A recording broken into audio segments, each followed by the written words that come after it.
আলুর বীজ কিনলাম 100 টাকা কেজি। ডক্টর ইউনূস আসলো, আলুর দাম কমলো, তেলের দাম বাড়লো। কৃষককে বাঁচাতে আলু সংরক্ষণে নজর দিন। যারা খেটে খায় তারাই টাকার মূল্য বোঝে, আর যারা পরের টাকা মেরে খায় তারা টাকার মূল্য বোঝে না।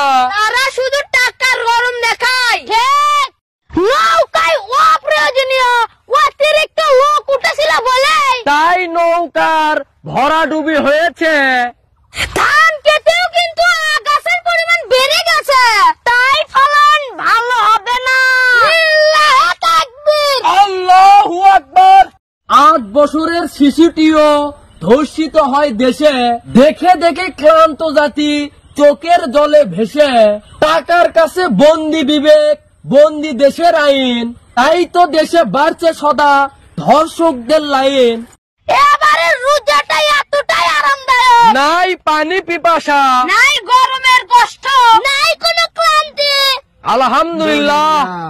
পিতার শাসন দেখেছি, মেয়ের শাসনও দেখেছি, স্বামীর শাসনও দেখেছি, স্ত্রীর শাসনও দেখেছি, ছাত্রদের শাসনও দেখছি। এবার কোরআনের শাসন দেখতে চাই। বড় হুজুর ইসলামের দলিল নয়, ইসলামের দলিল হলো পবিত্র কুরআন ও বিশুদ্ধ হাদিস।